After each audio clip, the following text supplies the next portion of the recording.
Welcome to the final how to rewire your car cheaply, and it has been cheap. It's cost me, I've got a piece of paper here, $160.88. Now that is a lot dearer than what I thought it would be. Now there's a couple of reasons for that. One, I use 15 amp cable, and the second, and for everything in the car, the second thing was I bought 3 rolls of 10 amp purple, orange, pink wire, and of course that added up as well. And you don't need to do that. You can do it far cheaper by just buying a whole roll of 10 amp trailer wire if you're not fussy about double ups with colour. Having said that, there are still in this car. So I bought 6 metres of 15 amp trailer wire, which was $46.60, a fuse box, $25, 2 lengths of heat shrink tube, and that's it there. I ended up using some Nava stuff, or using up some Nava stuff I had. You buy this stuff from JCar for $4.80 a length, and you get a couple of lengths of that, a couple of different sizes, you're good. About 5 small boxes of terminals, $22. A roll of heavy wire, that was the 25 amp stuff. I bought, that was $18. Fabric tape is $8, and a multi-plug, which was the 6-way, or the 6-pin one that goes down to the rear loom. Now that was $160. Now it's always a good idea to use relays as well. Now I haven't used that in this because I wanted to keep it looking authentic. Relays for a few extra bucks will give you a lot of extra protection, and not just that, they save those old switches from all that current you're dragging through there. Really sensible thing to do. And so I haven't got that, so that's going to add it up. If you use 10 amp wire and you don't buy 3 rolls of the other stuff, you're going to knock about 30 or 40 bucks off the price of that, so you're going to get it done for about $120. Now that's all the interior loom and the engine bay loom. The only thing left is from the kick trim, where your feet are, plug in there, and about 4 metres of trailer wire down to the back and along the back as well, down to the rear and sort of along, if you know what I mean. And that'll do the brake lights, fuel sender, and number plate light. So all up, I'm going to get out of this for a whisker under $200, about $190 something. It's all done in 15 amp cable. It's mostly colour correct, and it looks really tidy. So I'm happy. I hope you are too. Well, I'm almost ready to fit this speedo cluster or instrument cluster back in the car, and I've noticed the speedo drive feels seized, and it's got this little cut with a felt sort of inner that screws in here, and it's supposed to have oil and it's meant to be lubricated. Not sure if it's ever been lubricated since 1957, but I've put a screw stick in the back of it and it's absolutely rigid. So just sort of soaking it in CRC at the moment to see if we can free it up a bit, but we can't do anything with it the way it is now. So I've taken the speedo head out and I've freed this up. Now this was seized solid. I've sort of got it now where it'll rotate. It is hanging on to the mechanism there. Oh, it's getting a bit better now. So I think what we'll do, I've freed that up with CRC, so I think we'll lubricate that with engine oil and make sure the cap's all lubricated and put it back on. So let's go and just get my little oil can, and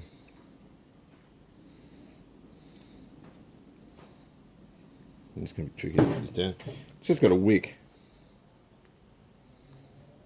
that needs to be soaked in oil, so it's fiddly, but this is from an era when cars required lots and lots of lubrication to keep them healthy. So I'm just going to make sure I saturate that wick with oil. I think that's full now. I think we're good. Yep, I was right. That's cool. Alright then, so give it a little squirt. Just leave that to sit and soak in. As part of the service schedule on this car, he's oiling the speedo drive crap that's got underneath. Come back. And it's sort of cool. I think it's cool. Of course, I'll just make sure that's adequately lubricated. There's another felt piece inside the drive. You can't see what I'm doing, my hand's in the way. There's another felt piece in there. So I think once that's all sorted, I don't think we'll have any more trouble with it. If you're into whizzing speedos, now's the time to do it. You can just pop that out and dial up the mileage you want, but that's illegal, so we're not going to do that. 87,521. Right, so I can pop that back in now. I reckon it's done. You have to take that little lubricating wick out before you can put the head back inside this sort of rear cover. The only thing that worries me a little bit though is if that's been given time to seize, or whether it's just seized over time and not being used is one thing, but if it's seized because it's got no lubrication and overheated, there's a very good chance the cable's had it too. So I think we'll take the speedo cable out, or at least lubricate it as best we can. Just see if it's still in one piece and if it's serviceable. So I'm almost ready to put this cluster back, thankfully. I'm quite excited about it because the last one was in the car was held in with one screw and there was no wiring to it. It didn't, well, there was wiring to it, but nothing seemed to work. So I reckon it'll be right now. And there it is there. Normally what I do when I feed a little snare through is just fold a bit of tape at the bottom just so you can unravel it. It makes it really easy to unravel because particularly behind dashboards it can be really tricky to get that sort of thing out. Oh, I say that is rather dandy. So if I go here, right hand, is that right? The stalk's on the other side. No, that's right hand, that's left hand. So that's working, it's not shorting anymore. So obviously that wire was hanging down in the column, causing issues. So that's accessory on, whoa. Yep, she rotates, she's good. We'll just check this again, put it in drive, not a sausage, reverse, not a sausage, oh, neutral, cool. And we've got reverse light switches because I've checked that. So we are on fire. We can now put the instrument cluster in. Yeah, actually using terms like we are on fire when we're doing wiring probably isn't the right thing to say. We're cooking with gas. That's probably wrong as well. You know what I mean. We're in a comfortable position. So in testing our indicators, we've got left and right and whatnot. The reason they don't flash is because they require the additional load of the rear globe. So I can turn that off. I can put one of these in. This is a Trident HD12. It's a retrofit electronic flasher can. It won't have the dink donk sort of sound that the old bimetal one will, but these are great for these sorts of applications. So I haven't got the rear loom done yet, which means I can still test it. So I'll bang that in now. I haven't got a tripod, so I'm just going to put the camera down. And so there's the original one. That works. You know, that appears to work. So I'll put that to the side. I can always change it over later. Turn it on, it should flash. Perfect. That is awesome. And of course I can check at the rear plug, that white plug poking out down there, I can check the integrity of the rears by just banging a test light into it. But I'll give you a guided tour of what we've been doing. I'm just going to turn that off. Of course the big change, as we mentioned at the start, was, I'm just going to move that, and I'll put the fuse box down there. And the reason I've done that is because it started looking untidy in the engine bay with all the additional wiring. And I've got a circuit vacated, and the reason for that is because the charge circuit now doesn't go through the fuse box. And the reason for that is, of course, because we've used some of this magic stuff. And this is just fuse wire. And I didn't even know about this, but it's rated about 40 amps and it'll just blow if the current gets too much for it. So, of course, I've used this as a fusible link on the charge circuit, which means it's vacated the fuse under there. But I think that's the better way to go. It's a very easy job doing that. It's just a matter of unbolting it from the engine bay, relocating it in here, and then just cutting the wire shorter, basically. It keeps a lot of cabling out of the engine compartment. Under here, of course, I've strapped it up. It doesn't look that nice, but at the end of the day, it looks to be nice and safe and practical. And, of course, I've got these hanging here because they're live. With the ignition on, so now I can start putting the dash in and it'll look more like a car inside. Right, so I've just got to start wrapping wire, although I want to show you something really dumb. I've actually done something really stupid.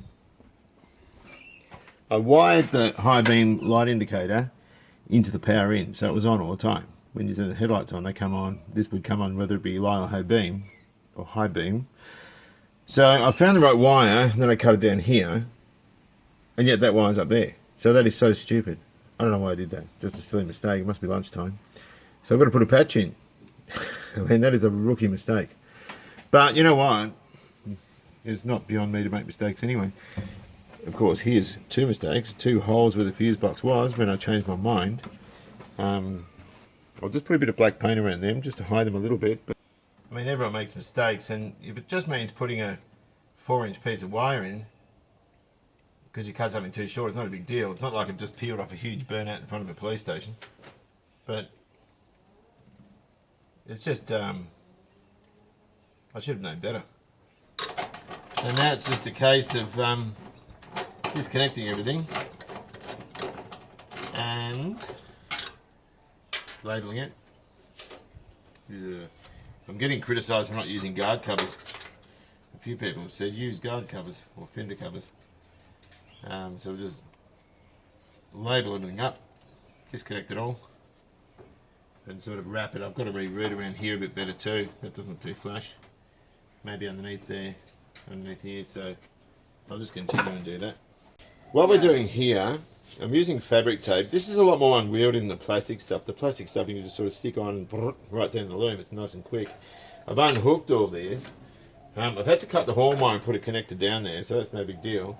But I just want the thing to look sort of semi-period correct, and so in order to do it, I'm trying to make it neat by sort of lining all the conductors up and wrapping around it. But I think this is a better way to go, and also in doing this, it won't leave that horrible sticky residue that the normal electrical tape does. So I'm going to continue along here. I've got to sort of do this bit, reattach it, and then do along the back to finish it. But so far so good, it doesn't look too bad. So I'm just sort of hoping it all blends in well and doesn't scream that it's been rewired. So on the last leg of wrapping this loom, I'm wrapping it on the outside. I've got to put a grommet here, but I'm not wrapping the inside. I've just got it sort of cable tied there. It's fiddly in some ways. I've just sort of put masking tape down to hold it where I wanted it. I can just sort of take that off and wrap around. This is great stuff, this fabric stuff, because it looks really period correct. And it's not dear. I think it's like electrical tapes, the Nitto, good Nitto electrical tapes, like $2 a roll. I think this is about $8 a roll or something. But the rolls are huge. They go a long, long way. So I still haven't, I'm just trying to concentrate. I still haven't put a terminal on that. That's for the coil.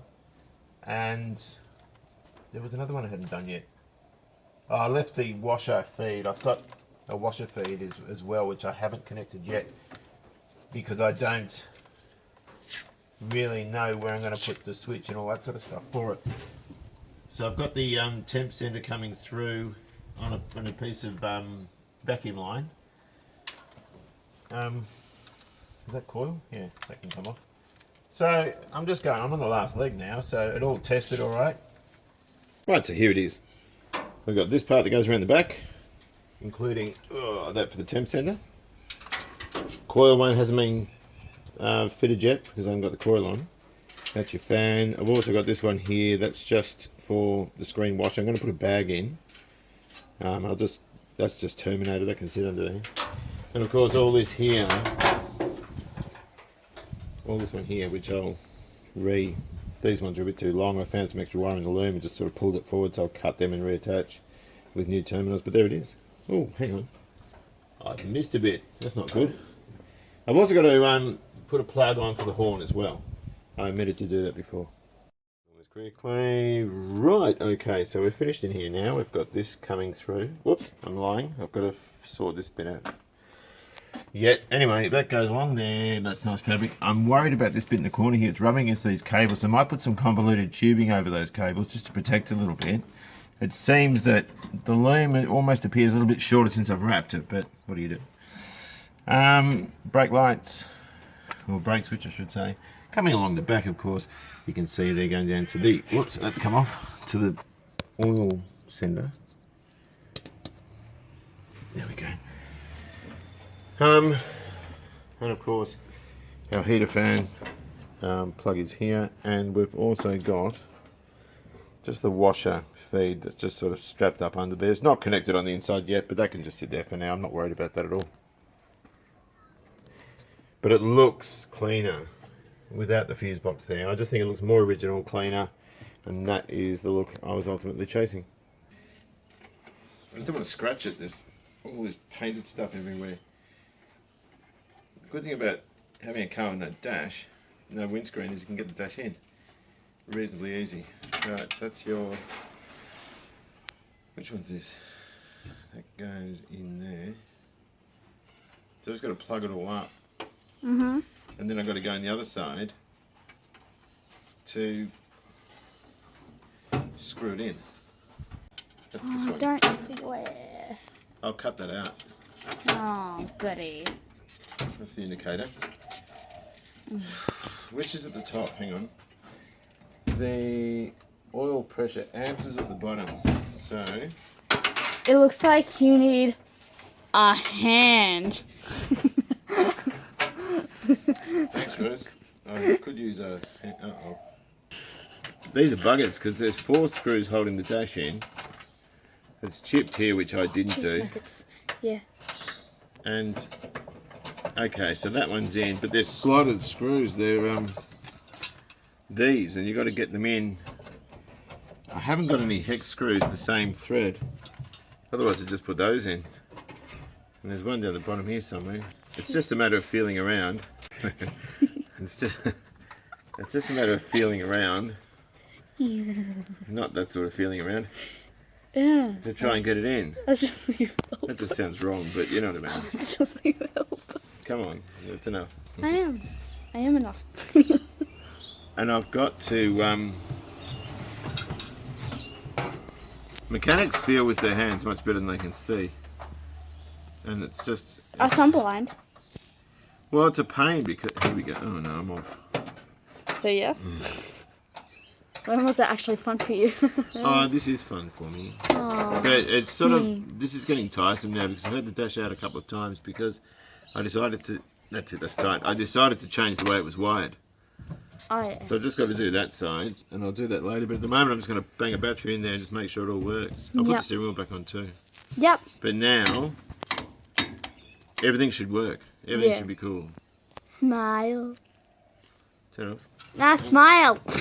Actually, I'm going to come out that way. Smile for us. I did. Smile. I'm smiling. Will you just...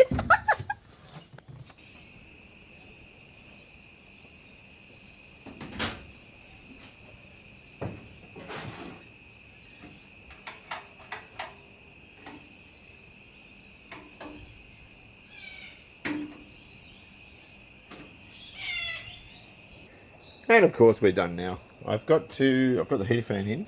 I've got to make up a bracket here, just out of some gal strip. I'll put safety folds in both ends, run them over a roller to get a nice hoop, and make a sort of a bracket to go between there, or a strap to go between there with a bit of foam in it. Of course, here's the loom. It's all sort of taped up in fabric tape. That's a little washer bag feed that I've got in there. I think I mentioned that about 15 times in this video. I'm trying to find a washer bag. I can't put it up the back there because of the hinge movement, but the Mopar ones are very expensive. The Ford Sea Clear ones are quite cheap, quite reasonable though. Of course, down the back, it all goes down here. And of course, it looks much tidier. I've got rid of the fuse box, as we said before, and we've finished it off there, which looks really, really cool.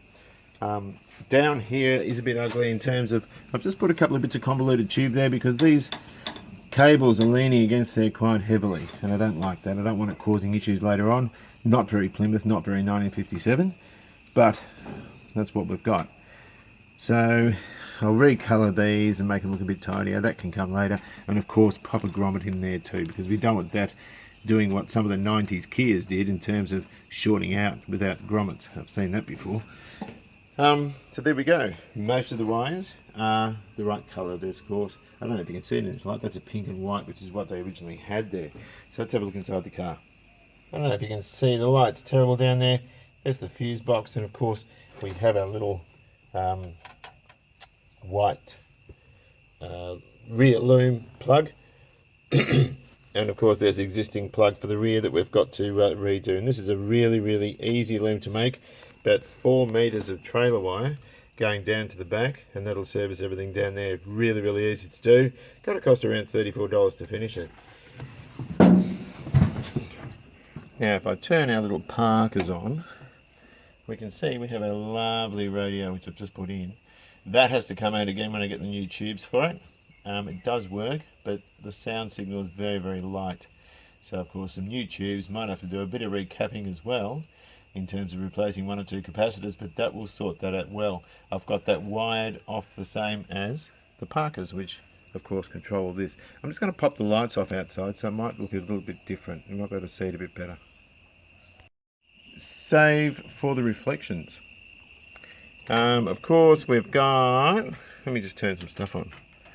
We've got our lights, we've got, keeping the indicator stalks on the side, indicators, and we've got, whoops, high and low beam, and we've also got heater fan.